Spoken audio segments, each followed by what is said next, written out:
Welcome back to another episode of Journey with Jenks. I appreciate your patience. Let's get back to the story.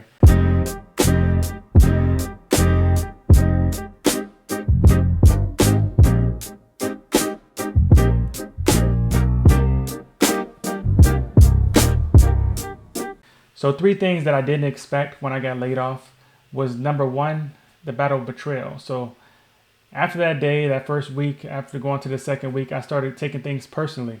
I started unsubscribing from all the Azure subscriptions for Microsoft. I moved everything to Google Cloud platform. I stopped trying to use Word as much. I started trying to clean off my OneDrive to use it less and less.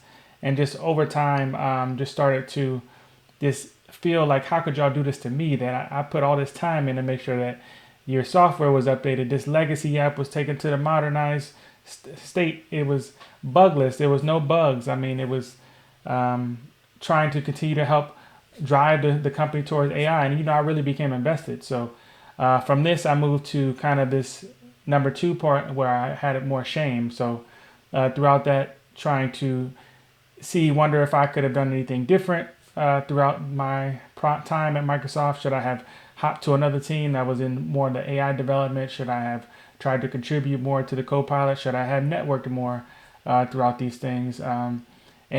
And the reality is that there's nothing that I could have done differently other than what I tried to do throughout that time. I tried to strategically plan while I was at Microsoft to make sure that I was in a good position to continue to make an impact. And clearly, it didn't make a difference. Number 3 was just realizing that I needed this break more than I thought. Because after like the first month, I started getting into this more creative space. I come from a creative background with computer graphics before I even started my software engineering degree in college. So I started getting back into this creative space, started thinking about game development, started thinking about digging into AI. How can I create my own AI agent? Started writing a book.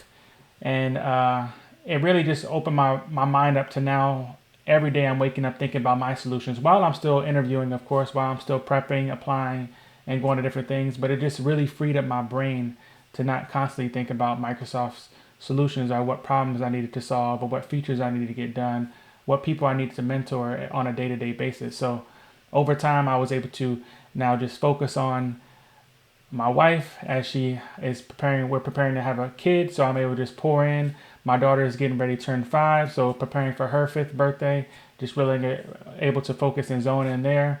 And it was hard. I'm not going to act like it wasn't hard not to think about, man, I don't have a job and I'm currently in a job market and I got laid off. But at the same time, my wife helped me pull me back in and I just kept praying and kept trying to keep my faith throughout this whole process. So over this time, I've continued to learn that definitely make sure you invest in the opportunity to research your ideas, the ideas that you may have. Even if you just do a small thing each day, like me, even an hour, 30 minutes, at least you're contributing to your ideas and make sure that your ideas can grow. And that's what I really learned from taking that break from being laid off. So God has continued to work on me throughout this process. God has continued to shape me after I got laid off. And I just want you guys to continue to listen to the rest of the journey. I will share more in the next episode on what's continuing to happen throughout the interview process, throughout things that I'm continuing to work on and create. So stay tuned and I'll catch you on the next episode. Peace.